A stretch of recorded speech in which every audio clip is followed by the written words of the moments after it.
Hello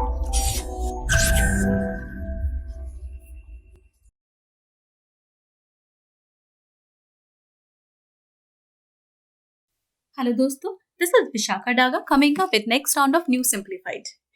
Now it is said कि जो पहली जो ह्यूमन बींग्स के बीच में वॉर हुई थी वो आपके होती है लैंड पे, फिर इसके बाद होती है स्पेस आपकी सी में, तो और इसके बाद होती है एयर में. ये आपके 3 वॉर थिएटर हो जाते हैं. But however it is said कि नेक्स्ट वॉर थिएटर आपके साइबर स्पेस है या फिर स्पेस है. Whosoever is going to control this is going to be the next superpower. So is China is going to be that power? Because there is a possibility that China may be the only country जिसका space station हो by 2024 in the space. Now why that so? तो आज की video में हम जानेंगे Tiangong के बारे में, इंटरनेशनल स्पेस स्टेशन के बारे में. We will also study कि why Russia is thinking of leaving international space station. और Spardex क्या है, which is towards India making its own आपका space station.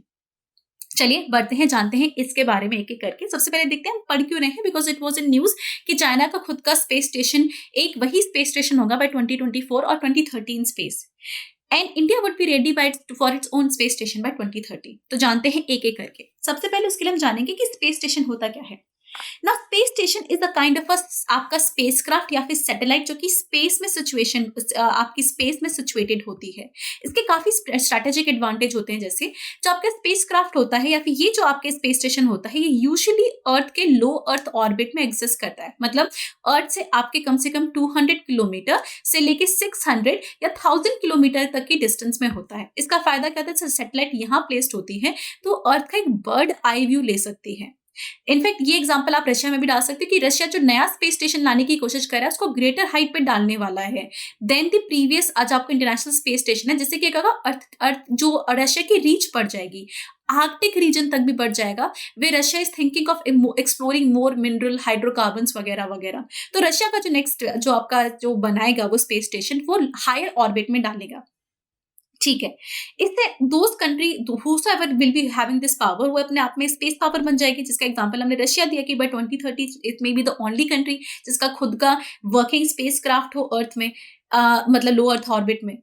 फिर इसके और फायदे होते हैं कि this makes a possible microgravity experiment. अच्छा, माइक्रोग्रेविटी का मतलब क्या होता है, इट इज अ सिचुएशन आपकी क्लोज टू फ्री फॉल वाली सिचुएशन हो जाती है.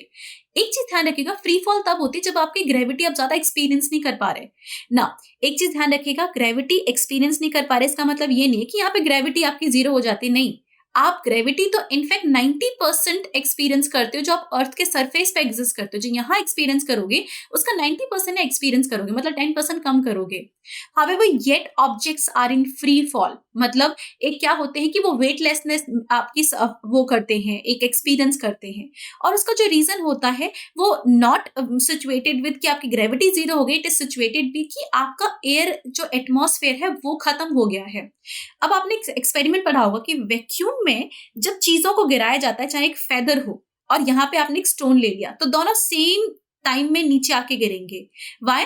बिकॉज ये जो, क्योंकि इनका जो स्पीड होती है ये एक्सेलरेशन से आता है जो कि सेम होती है जी, राइट. हावेवर तो जीस की वजह से आपकी स्पीड सेम होती है. However due to air friction ये जो लाइटर ऑब्जेक्ट होते हैं ये फ्रिक्शन इतना एक्सपीरियंस करते हैं कि ये धीरे धीरे नीचे आते हैं. लेकिन अगर वैक्यूम में डालोगे तो कोई फ्रिक्शन नहीं होगा, कोई और फोर्स नहीं लगेगी, तो सेम टाइम में दोनों नीचे आके गिरेंगे. अब यही होता है आपके स्पेस स्टेशन में कि वहां पे everything is in free fall and everything is experiencing similar force because mass का इफेक्ट बहुत कम हो चुका है. वहां पे एवरी सबके ऊपर सेम ग्रेविटी लग रही है. अब आप मुझसे सवाल पूछेंगे, ठीक है फ्री फॉल है, ग्रेविटी 90% एक्सपीरियंस हो रही है यहाँ पे, पर ग्रेविटी हो तो रही है ना, तो मतलब वो नीचे होने चाहिए, वो तैरते क्यों है? The reason is when something is in like कोई फ्री फॉल वाली सिचुएशन क्या होती है, इमेजिन कीजिए अर्थ से आपने कोई चीजें फेंकी तो प्रोजेक्टाइल मोशन में आती है और फिर नीचे आके गिरती है, ये इसकी सिचुएशन होती है. स्पेस में जब कोई चीज होती है, जैसे मून ही ले लीजिए, मून एक्चुअली फ्री फॉल की सिचुएशन में है. जब स्पेस में कोई चीज गिर रही होती है तो वो गिर के मतलब वो नीचे आना चाहती है, बट उसका कर्वेचर ऐसा है कि वो हमेशा अर्थ के आसपास ही रिवॉल्व करती रहेगी. So it is actually trying to fall towards the earth. वो अर्थ की तरफ आने की कोशिश कर रही है, बट उसका कर्वेचर कभी उसे नीचे नहीं आने देता. उसका कर्वेचर ही ये है. So what you see satellite is actually, उसका जो कर्वेचर है वो कभी उसको नीचे नहीं आने दे रहा है. मतलब it is actually in situation of free fall only. तो वो जितने सारे के सारे ऑब्जेक्ट एक्चुअली एक तरीके की फोर्स एक्सपीरियंस कर रहे हैं वो इस तरफ. तो इसीलिए सभी ऑब्जेक्ट एक ही फोर्स आपके एक तरह की फोर्स एक्सपीरियंस करते हैं. अब इसको हम पढ़ते हैं आपकी वहां पे, आपके जो सैटेलाइट में पढ़ते हैं कि इसका इफेक्ट ऑन ह्यूमन बीइंग क्या होने वाला है. मतलब हमारा ब्लड प्रेशर हम अलग एक्सपीरियंस करते हैं, हम उसे बर्दाश्त कर पाएंगे या नहीं, और वेदर अगर स्पेस में है तो ह्यूमन हैबिटेशन कैसे पॉसिबल होगा. बाकी तरीके के बायोलॉजिकल एक्सपेरिमेंट कंडक्ट करना कि विद ग्रेविटी आप समझ सकते हैं कि पानी तो ऊपर जाता है, हम देखते हैं कि किस तरीके से बाकी फोर्सेस को मैनेज करके पानी ऊपर जाता है, तब आपका ट्री सर्वाइव करता है. अब ग्रेविटी अगर डिफरेंट एक्सपीरियंस होगी तो ट्री कैसे सर्वाइव करेगा. इस तरीके के एक्सपेरिमेंट हम करते हैं आपके स्पेस में. ठीक है, तो इंटरनेशनल स्पेस स्टेशन के ये फायदे होते हैं स्पेस स्टेशन जब बनता है. जो सबसे पहला स्पेस स्टेशन था वो रशिया ने बनाया था 1971 में. आपके सल्यूट नाम था इनका. ये 1 to 7 इसकी सीरीज आई थी.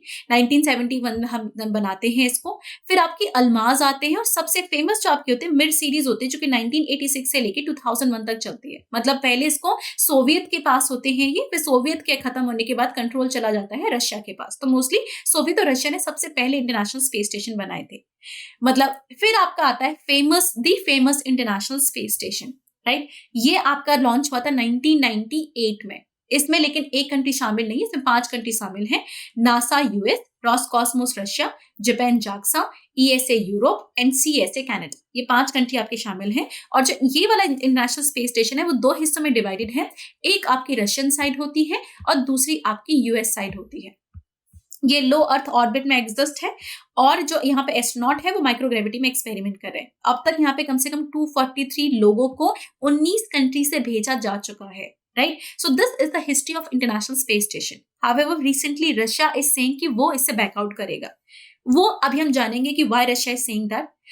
Russia is saying that because Russia says कि जो इंटरनेशनल स्पेस स्टेशन है उसमें क्रैक्स डेवलप होने लगे हैं लैब में, तो आप उसको मतलब ज्यादा दिन तक सस्टेन नहीं कर सकते. सेकेंड, इट सेज कि टेक्नोलॉजी आपकी ऑब्सोल्यूट हो चुकी है, अब आपको नई टेक्नोलॉजी नए स्पेस स्टेशन में डालनी होगी. This is not going to work. And the more prominent reason is कि यूएस रशिया के रिलेशनशिप बहुत खराब हो रहे हैं आपके यूक्रेन के बाद और यूएस इलेक्शन में इंटरवेंशन के बाद. फिर साथ में क्या हो रहा है कि रशिया को अब तक फायदा ये था कि जितनी भी व्हीकल्स आपकी जाया करती थी इंटरनेशनल स्पेस स्टेशन में, सभी आपके रशिया पे डिपेंडेंट थे. क्योंकि प्रियंका कल्पना चावला के इंसिडेंट होने के बाद यूएस एक्चुअली ने अपने ये इंसिडेंट्स विड्रॉ कर लिए थे, एंड रशिया के सोयूज व्हीकल पे डिपेंडेंस थी. हाउएवर जब से आपका स्पेसएक्स ने ये लॉन्च किया है और स्पेस में व्हीकल पहुंचा दी है, रशिया अब स्पेसएक्स को यूएस स्पेसएक्स को ज्यादा प्रेफर करेगा, because of which the Russia is actually sceptical कि उसके फंडिंग के सोर्सेज कम होने वाले हैं. अगेन यही बोला, रशिया हायर ऑर्बिट में अपनी सैटेलाइट को लेके जाना चाहता है जिससे कि आर्कटिक रीजन को भी क्या कर सके, टारगेट कर सके. So these are some reason में रशिया इज थिंकिंग ऑफ कि आईएसएस अब उसको इतना फायदा नहीं देने वाला. ना रशिया का जो नया स्पेस स्टेशन होगा, इट इज सेइंग कि 2030 तक वो लेके आ जाएगा. China is already working on this. उसने अभी त्यांगोंग सीरीज भेज चुकी है, त्यांगोंग 1 and 2. 1 तो स्पेशली जा भी चुका है, उसने एक्सपेरिमेंट किया भी, एंड देन डीकमीशन हो चुका है. So these are experimental right now. जो आपका फुल फ्लैश्ड होगा वो अभी जाएगा 2024 या फिर 2020, आपका 2024 या 2030 तक जा सकता है. Now why are we saying mostly China is targeting कि 2024 तक हो. व्हाई वी सेइंग कि चाइना का इकलौता होगा 2024 2030 में, because ISS is about to retire in 2024. But US want की जो एक्सटेंशन हो जाए इसका 2030 तक, बिकॉज अभी यूएस की प्लानिंग नहीं हुई है इंटरनेशनल स्पेस स्टेशन की. So there is a possibility अगर 2024 में रिटायर हुआ तो इससे चाइना का स्पेस स्टेशन होगा, 2030 में हुआ तो 2030 में से चाइना का स्पेस स्टेशन होगा. अनलेस अंटिल रशिया का प्लान सक्सेसफुल हो जाए, वो 2030 तक लॉन्च कर दे, और हमारा प्लान भी, इंडिया का प्लान भी सक्सेसफुल हो जाए और हम भी 2030 तक एक आपका स्पेस स्टेशन लॉन्च करते हैं, जिसको हम 400 किलोमीटर में लॉन्च करेंगे. रशिया 340 या 450 किलोमीटर पे लॉन्च करेगा 10 साल के लिए. और ये आपका लो अर्थ ऑर्बिट की जो मतलब जो आपका ये आपका इंटरनेशनल स्पेस स्टेशन था उसका 1/5 आपका इसमें वेट होगा. अब चाइना इससे क्यों कंसर्न, यूएस के लिए सबसे बड़ा कंसर्न क्या है इसमें? यूएस इज कंसर्न कि चाइना जो अपना स्पेस स्टेशन लॉन्च करेगा उसमें एक रोबोटिक आर्म होगी, एंड यूएस इज कंसर्न कि इस रोबोटिक आर्म की हेल्प से चाइना क्या करेगा, बाकी सैटेलाइट को कैप्चर कर सकता है। So it can have the consequences, मतलब स्पेस वॉर में टर्न हो सकती है ये। This is what US is concern about. China से this is not a major concern, this is not what they going to do. अब आते हैं इंडिया। इंडिया इज प्लानिंग कि हम जो अपना स्पेस स्टेशन है वो भी 2030 तक लेके जाएंगे। अब इसमें हम कोशिश करें कि जो हमारे एस्ट्रोनॉट है कम से कम 20 दिन तक वहां रह सकें। ये तभी पॉसिबल होगा जब हम गगनयान अपना सक्सेसफुली लॉन्च कर सकें, जिसमें हम we will be able to take man to the space and then उसको अपने इंटरनेशनल स्पेस स्टेशन में छोड़ सकते हैं। वहां पे हम ये भी सीख पाएंगे कि how human being can live in a space scenario. इसके लिए recently we have conducted SpaDeX a docking experiment. ध्यान रखिएगा, जो इंटरनेशनल स्पेस इस तरह के स्पेस स्टेशन होते हैं वो पार्ट्स में जाते हैं कि एक एक पार्ट करके जा रहे हैं। कभी एक एस्ट्रोनॉट जा, 2-3 गए, इसके बाद 3 आपके आएंगे, ये वापस आएंगे।